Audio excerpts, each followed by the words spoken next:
Hoy nos viene Adrián Celaya a contarnos cómo ven ellos la nueva era en la que estamos inmersos. Entonces, Adrián Celaya es el presidente de CAI Center, una consultora estratégica y think tank, que dando pues, todo este contexto en el que estamos inmersos en los últimos tiempos, acelerados, y va a hacer una charla en torno a este nuevo escenario en el que estamos. Pues cuando quieras empezamos por mi parte. Vale. Nos propones una nueva era. Entonces, en el CAI Center, imagino que habréis hecho un análisis que os lleva a concluir que efectivamente estamos en una nueva era. ¿Por qué ahora estamos en una nueva era y cuáles son un poco esas patas que la constituyen? Sí. Bueno, igual antes tenía que haber dicho que no os asustéis con lo del PowerPoint. Tengo un PowerPoint, pero lo voy a utilizar solo esporádicamente. No voy a seguir el PowerPoint porque el formato es de preguntas y respuestas. Entonces, si hay algo interesante, pues bueno, donde se puede enseñar alguna gráfica que pueda ayudar, pues lo voy a utilizar, pero nada más para eso. Bien. Bueno, ante una nueva era. Bueno, si hemos utilizado esta expresión para la charla, no es casualidad, porque es una expresión que ha utilizado hace 4 meses una consultora internacional, McKinsey, no sé si hablar, McKinsey Global Institute, que es igual la más importante a nivel mundial entre las que utilizan las grandes empresas, los gobiernos, etc. Y esta consultora ha hecho hace 4 meses un informe que le han titulado, no sé si es en español es exactamente igual, pero bueno, en la cúspide de una nueva era, ¿no? Bueno, esto es muy significativo, que lo digan ellos, ¿no? Pero claro, nos revela un contexto que de alguna forma se vino produciendo durante los últimos años. Vamos a ver, durante muchos años los críticos del sistema han dicho, bueno, pues este sistema es negativo, el sistema no funciona, y estoy hablando, vamos a ver, fundamentalmente, vamos a decir, del sistema, de lo que se llama el sistema neoliberal, ¿eh? La palabra neoliberal a mí no me gusta porque parece que está transmitiendo un prejuicio, ¿eh? Nosotros no somos agentes políticos ni sociales, somos analistas, ¿no? Analistas y difusores de información. Entonces, a la hora de transmitir nuestra información, no nos gusta utilizar términos que parezca que tienen un prejuicio detrás. Tú puedes, en función de tu análisis, valorar algo positivo o negativamente, pero si con las palabras que utilizas ya estás transmitiendo un prejuicio, pues es malo. Estás transmitiendo que no estás analizando objetivamente las cosas.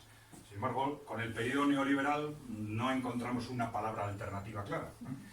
Pero ¿qué ocurre con esta palabra? Pues los que están en contra del modelo neoliberal, que es en el que vivimos desde los años 80 aproximadamente, no les gusta, no aceptan la palabra neoliberal. Entonces, solo se utiliza críticamente. Entonces, cuando lo utilizas ya estás transmitiendo que estás en contra, ¿no?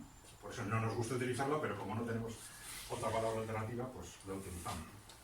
Puede pasar algo parecido, por ejemplo, con la palabra capitalista, ¿no? La palabra capitalista puede ser simplemente descriptiva, pues, de un empresario que pone su capital, lo invierte en una empresa con el fin de obtener beneficios, etc. Que es algo, pues, general entre nuestros empresarios, ¿no? Pero claro, la palabra capitalista ya parece que es un insulto, ¿no? Entonces hay que tener cuidado con esas palabras que a veces son meramente descriptivas, pero que parece que están transmitiendo un prejuicio cuando las utilizas, simplemente, ¿no? Pero bueno, decía que durante muchos años los críticos del modelo actual, del modelo neoliberal, pues decían que este modelo pues, que no funcionaba, que era negativo, que estaba agotado, que no podía durar mucho más. Pero esto ha cambiado sustancialmente durante los últimos años, ¿no?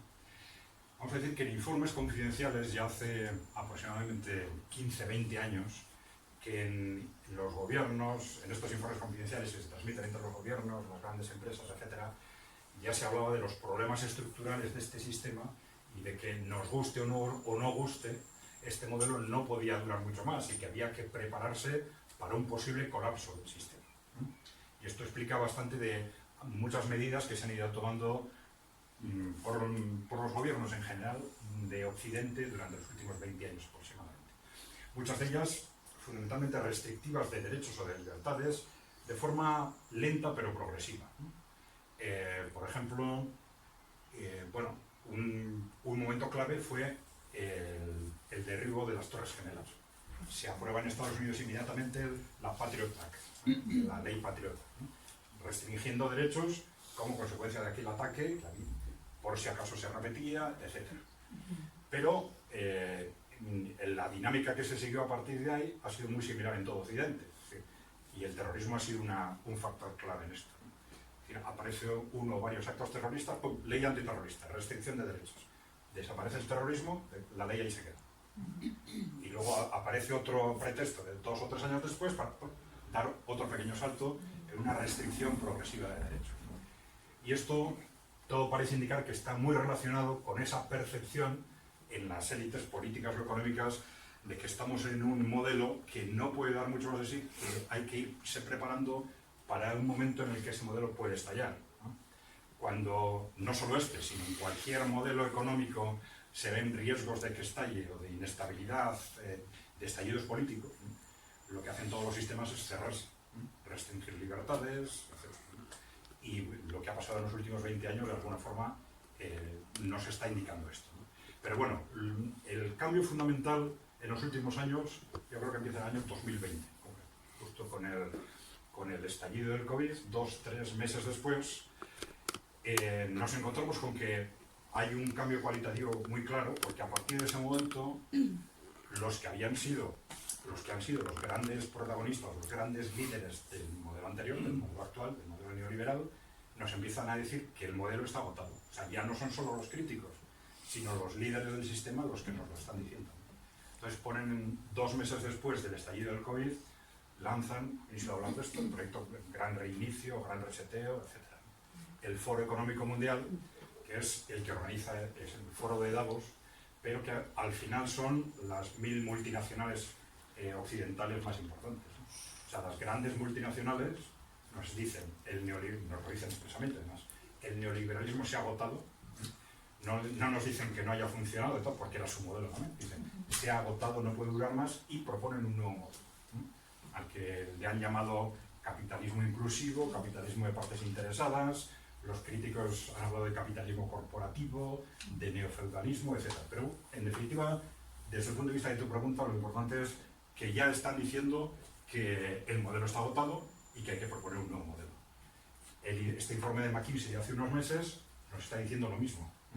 Nos dice, bueno, el modelo neoliberal, ellos le llaman la era de los mercados, ¿no? Ha terminado en el año 2020.